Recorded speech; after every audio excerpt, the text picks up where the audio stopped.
Hello again, this is Jason Ravnsborg, your Attorney General, for 5 on Fridays. This week I thought we'd talk about methamphetamines.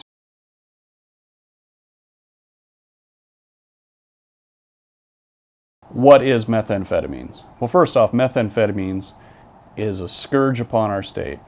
It's a chemical compound put together from a number of different things to get you addicted. The people selling you methamphetamines don't care about you.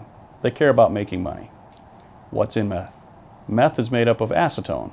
Acetone is a nail polish remover and paint thinner. It's also made up of anhydrous ammonia, like in fertilizer. Pseudoephedrine, like in cold medicines and diet pills. It can be also made up of a combination with hydrochloric acid, which is used to make plastic, which is so corrosive that it can remove rust from steel and is capable of eating away flesh. Next, lithium, like found in batteries. It burns the skin, is highly explosive, and reacts violently with water. Red phosphorus is found on matchboxes, in road flares, and other explosives. It is highly flammable.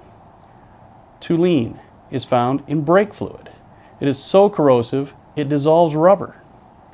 Sodium hydroxide, or lye, is used to dissolve roadkill.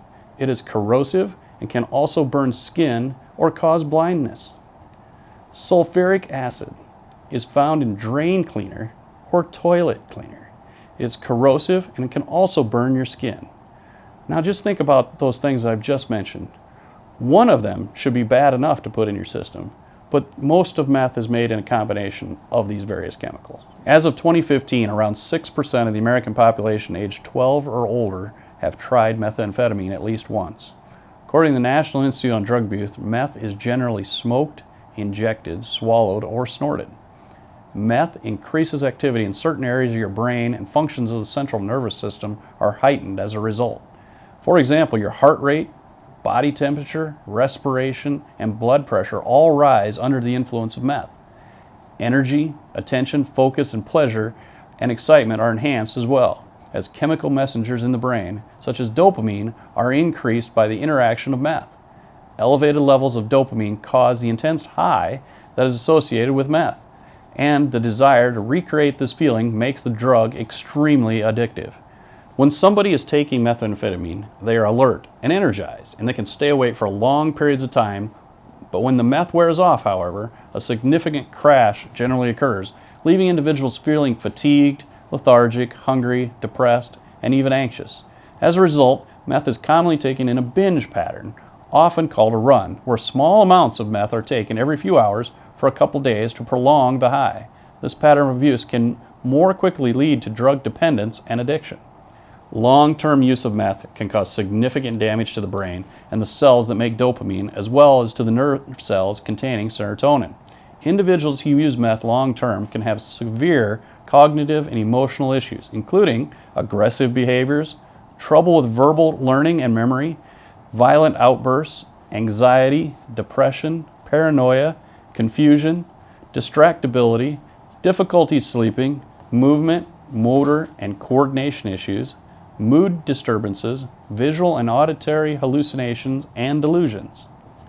Skin sores and infections from picking, tooth decay, and meth mouth, significant and unhealthy weight loss, and an increased risk for contracting an infectious or sexually transmitted disease are common side effects of methamphetamine addiction.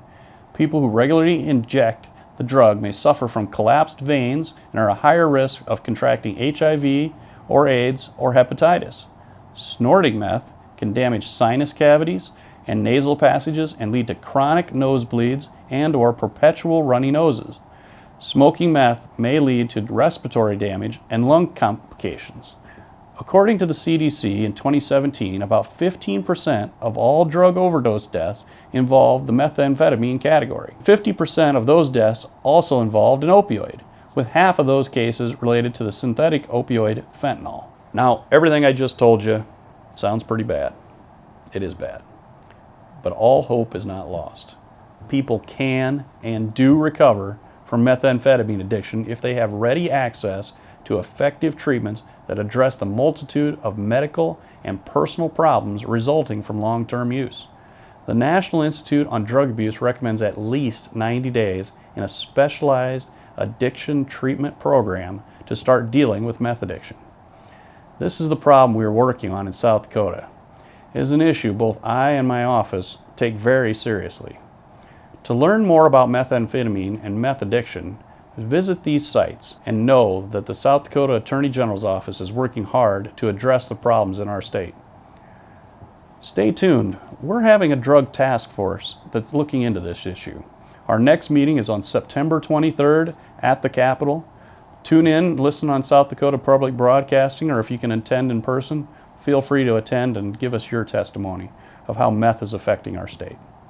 So until next time, I'm doing everything I can to keep South Dakota safe, but I need your help.